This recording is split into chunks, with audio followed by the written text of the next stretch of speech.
Hey guys, what's up? It's Kyoya. Today I'm going to be going over the best Etheria Restart reroll list. So if you're wondering what characters to aim for, this will be the guide for you. So I'm going to keep this short and simple because there's only a few characters that I really recommend with. I made a couple options here. I have best options. So these are the ones where if you hit, you should play the account. You have solid, which means that if you get like multiple options of these, you should feel pretty good about playing it. Then we have the third. So this is like if you get a high roll account, because you should average about 1 to 2 SSRs when you reroll with the amount of pools that we get. So if you happen to hit an account with 3 really good SSRs, you're okay with like the third one being kind of mad. But if you have like 2 out of 3 being really good, these are the ones where you're like, oh yeah, cool. This is like an account that's pretty high up there for me and I should play it through, even though I didn't get like one of the best options. And then after that, it's pretty much don't bother. And then Silence. Right off the bat, I'm going to start with her. I think that she's just a useless. When you pull her, you should think about it as you lost an SSR. That's really all I think about it when I see her. She really needs a buff, but right now there's just no content that she excels at. She kind of has a kit that looks like it should be good in Doki Doki, but it's just not. Right now, I'd say just avoid her. It's probably not worth it. Heinrich, easily going to be my #1 option. If you're just wanting one character that I say if you hit, you should play the account, it has to be Heinrich, just because this guy is insane. He has a special debuff.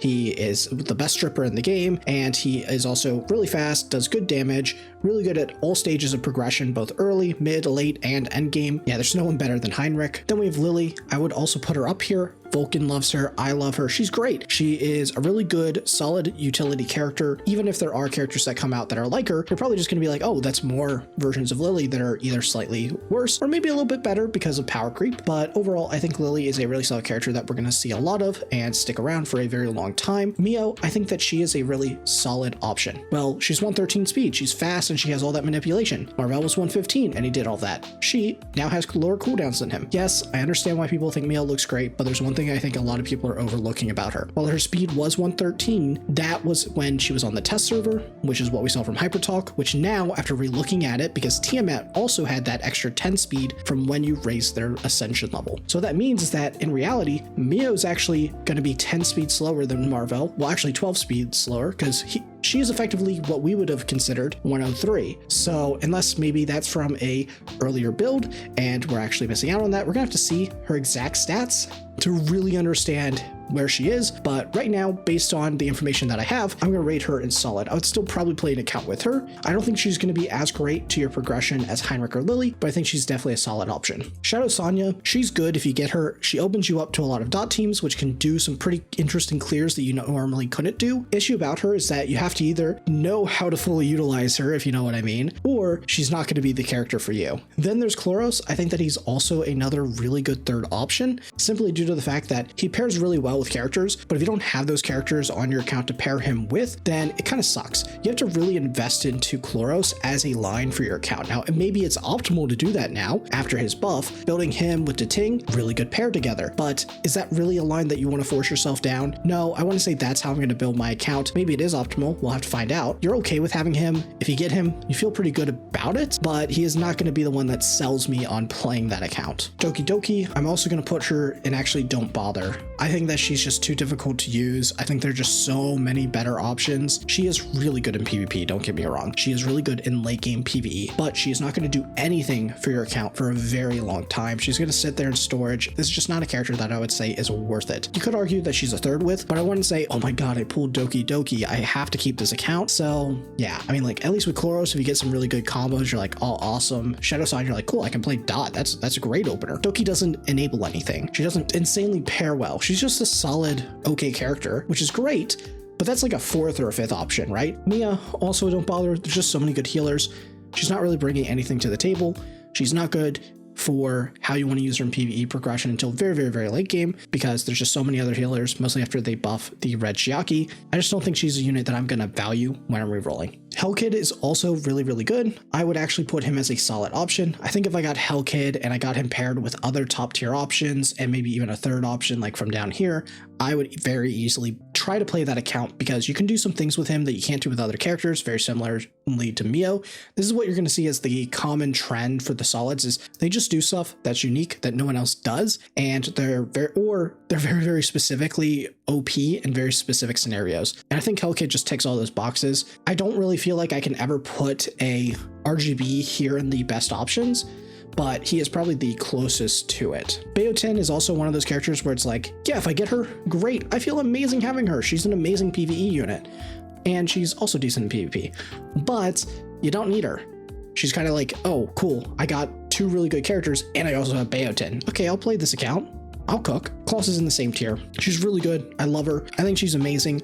I think that all the best endgame clears are going to use her. Do I think that she is worth rerolling for? No, right? She's the Rolex watch of the game. You feel really good and blinged out when you have her, but did you really need to buy that versus just a standard $20 watch or even like a $100 watch that was like 12 million times the price cheaper and actually probably performs better and has a longer longevity? Yeah, probably not. Even though she got buffed, I still think she's really good. Don't hate her. I think she's a perfect example like Beotin for the 3rd option category. Lilith is also there. She brings something to the table that you can get from other characters. Her kind of like best spot is Doki Doki. That's not really where you're going to be able to get a lot of value out of her compared to like Kazuya with the Reverie. So yeah.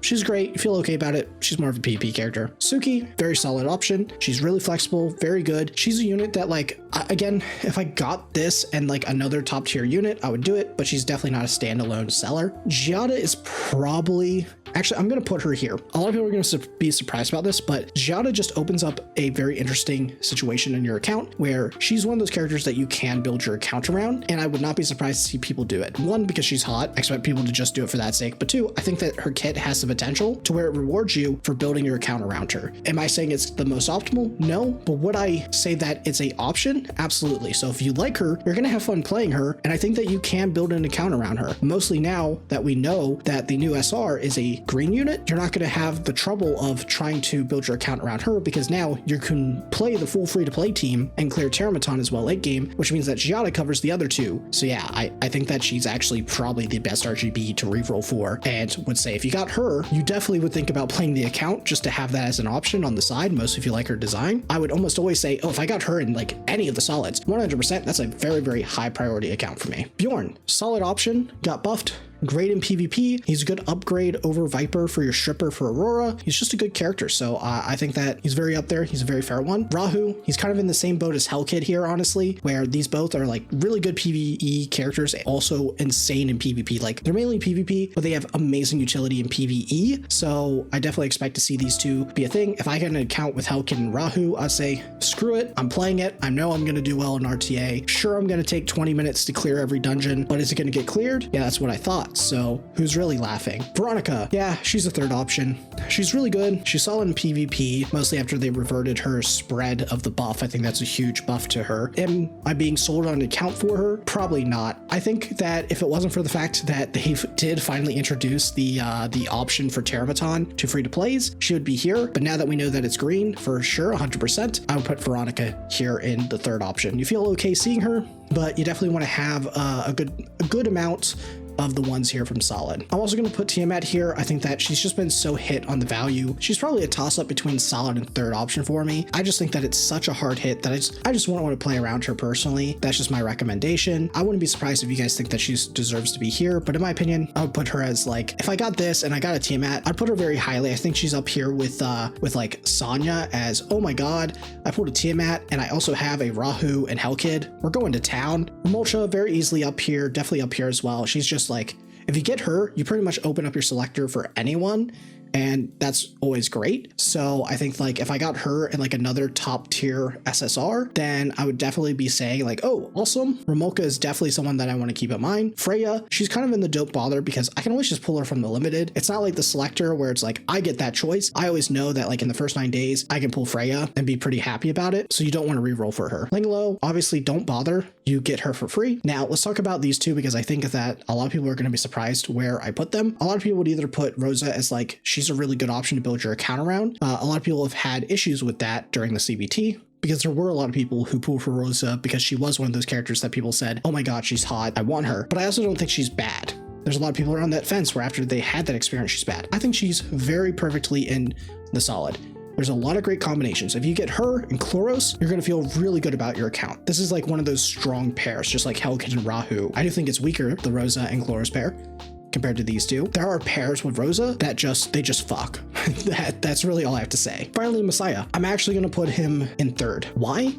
He's a really good DPS, but DPSs are the easiest to power creep in the game. We've seen Mio, who looks crazy. You can only imagine the next big, like, SSR, mostly if it's a female, because you know they always like to jack those up because, well, they're a company, they need to make money. I think Messiah is just one that, like, he doesn't sell me if I pull him, but maybe that's because I've just for some reason always gotten him on every account that I played, and I just never touched him. He's a PvP only character until like super late game, because there is like some good things that you can do, because he can ignore a lot of the stuff in Doki Doki after you remove the damage reduction, because this way you don't need to have a defense breaker. This is all stuff where it's like, that's a luxury. Like, I'm not really gonna be able to build my account around him, and he's also not really gonna help me as much or as flexibly as units like Hellkid or Rahu. Like, these characters up here in the solid, I mean, I can build my account around them. They're going to help me do so much content that are going to allow me to then build all the other good characters that I have, or go for those weird obscure options to build like in the SRs. Messiah just doesn't unlock anything, and that's why I'm going to put him there. So this is my final kind of like recommended reroll tier list that you should definitely check out. And I know that people are going to disagree with this, or maybe this helps you, but yeah, I would definitely say that first, you definitely want to go for Heinrich. There's definitely the option of Lily, and I think the kind of oddball here is the Giada, but I see the lines, and I would say that mostly this is the waifu